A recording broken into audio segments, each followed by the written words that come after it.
Welcome to ATB-TV. I'm Darren Dance and I'm here with Brian Johnson on Friday morning before the big Ballarat Cup meeting this Sunday, Brian, and looking forward to it. The track and the amenities look fantastic. Going to be a ripping day, Darren, and I think we've got a dead 5 track according to Andrew Morton. Overcast this morning, but expecting around 16 on Sunday, and it should be a great day. Anyway, let's quickly have a look through last week. We had a number of runners and I don't think it was one of our best weeks, Brian. Well, we had Super Saturday on, last weekend, Darren, and it wasn't Super Saturday for ATB. No, it was a disaster. I went up to Dunkeld with about 14,000 other racegoers who I think the average age would have been about 21. It's a big day up there if you've never been. It's something I recommend that everyone does. It's a wonderful backdrop to that track with the Grampians. We had 3 runners, all Matty Williams trained at Dunkeld, with SNITZEL, Rose, Change Caution, Swar City. We didn't win a race, probably didn't even look like winning a race. SNITZEL Rose, I'll just run through quickly. She jumped on the speed but tied late, maybe the slow 6, maybe she's just looking for a little bit further. Change course, just couldn't go early, slow away, struggled to tack on the field, got checked on the corner, and I thought her last 200 was her best work when she actually made ground on a track that you had to lead on. Swar City played up in the gates, missed the start 6 lengths and ran on really well late, and I think if she had a jump she probably would have won, Brian, so disappointing day all the way around at Dunkeld. You and Liz went to Caulfield to watch Platelet and Long Espresso, and you couldn't do much better. A little bit the same at Caulfield. It was a bit of a front runner's track as well. You needed to be on pace, and both Platelet and Long Espresso got back in the field, and Platelet you'd expect to be up in the first 4, but for some reason she just couldn't keep up early on with the fast pace that she can skate. And they both did actually pretty well to run on in the straight, but they've both gone out for a spell now, and really on the way the race was run, they were never going to win. No, it was disappointing, I think. I know Michelle said that Platelet normally drags her into the race, but she just couldn't drag her into the race, and then she nearly fell on the corner, and she eased her out of the race because she was scared she might have hurt herself. But that horse has been vetted since and x-rayed and everything's clean, and she's home having a well-deserved break now, and both those mares will get ready for the autumn. Saturday night we went up to Darwin, and our Romeo, the former Darren Weir trained our Romeo, is up with Jason Manning, and he had his first run on the Darwin track. He ran a creditable 4th. Often those horses on that dirt track don't fire first up, but I thought his run was alright. He was 3 wide the whole trip, and he probably just knocked up the last 100 and looking for a bit further, but he's going to win his share of races up there, our Romeo. I was quite happy with his debut. Then Brian, Donald on Sunday, you saw Host Me run. Yeah, it was a good effort too by this horse, and I think it's set to go around again on Wednesday, Bendigo, is that right? Yeah, look, 13.50 at Donald the other day. We didn't really expect her to win there. She was probably just still 1 run away, and yeah, she flashed home and only got beat a nose. So, gee, you know, we've said all along she needs 1600, so, you know, she's going to be something to watch on Wednesday at Bendigo. So she was probably the star for the week. Chalucky went around at Chuka, a nice even 4th first up. Yeah, and she'll be improved by the run as well, and she'll probably take a couple of runs to hit her best. And what do you think's her best distance? Oh, I think 1200. I think she's a big, strong mare now. Like, she's been really immature all the way through, and now she looks magnificent. And you know, she raced really well, and you know, you could see there that the condition just gave out the last little bit first up, and yeah, she'll make lengths on that next start. So I think she'll be something to watch next time. Yesterday we had General Moore down at Terang, ran in midfield.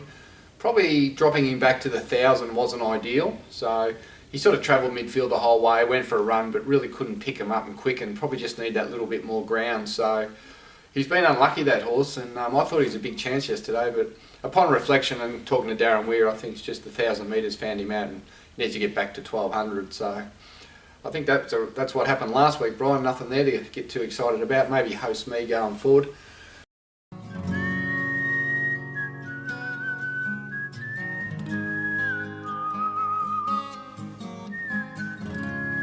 So this week we've got a number of runners, Brian, and let's start with Moonee Valley on Saturday, where we've got Lucky on barefoot going around over 1600 metres.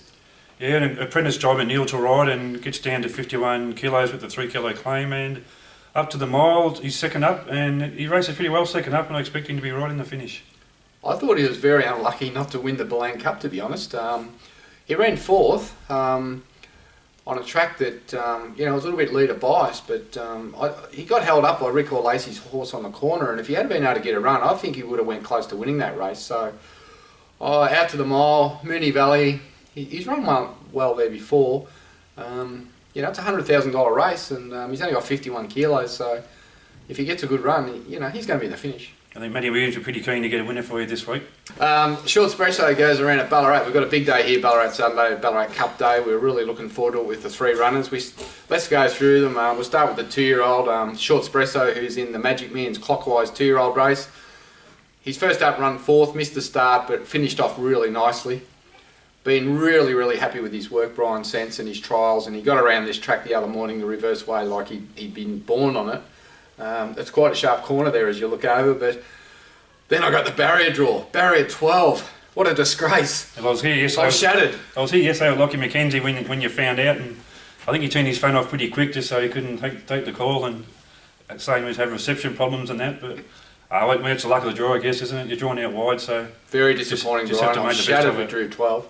But there is a very fast horse in that race called Sheer Style, and it's drawn 9. Drawn 9, yeah. I reckon it'll lead. It's got a ton of pace, so we've just got to throw a lasso over the back end of it and get towed along.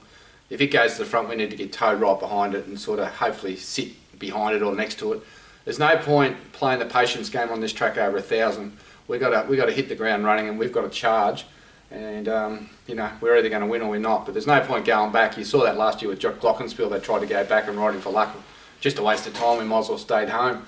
So we're going to be aggressive on Sunday. Go hard, and then go home. If you want. Our next runner for the day will be Tayu, who Daniel Stackhouse goes back on. Daniel Stackhouse actually unbeaten on these horses. His first 2 starts he won them both with Daniel on, and last start Oliver rode him at Bendigo last week. It was a very, very good run. He finished second to Trust and Augusta, who's a very smart stakes level horse. I think Tayu, he's going to be hard to beat here, even though he has drawn barrier 10. Yeah, it seems on a bare field to draw wide, I guess, but he's going to be probably midfield and running on in the straight, and it's on his last run behind Trust in the Guts was very good, and this horse 3rd up and ready to win. And I guess if it does rain, it holds no fears, because Oliver said he felt like he'd really go on the wet as well. And then we've got Sir Dylan making his debut from the Darren Weir stable after coming back from Chris Waller's, where I'm not sure up in Sydney, he just ran a lot of placings, but he wasn't able to nail one. So we've brought him back to Victoria. There's a lot more sort of distance races here around the countryside. So yeah, we've thrown him in here so Darren can have a look at him. We've got Michelle Payne to ride. He's drawn barrier 8 and doesn't look an over-strong race.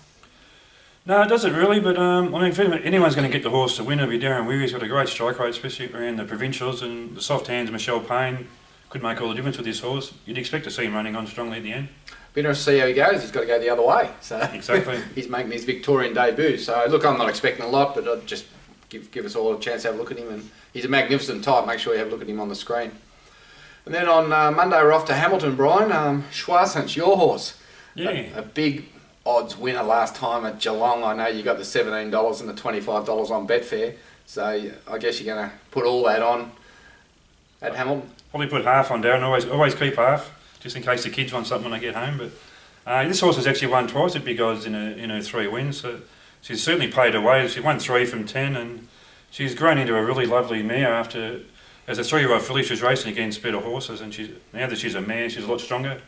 And I think it's over 1,200 metres this race, and should be up to her eyeballs. It was really exciting to see her win the other day. She was looks magnificent, and a lot of the loyal owners were there to see her run, but there was one absentee who didn't bother to come and see her.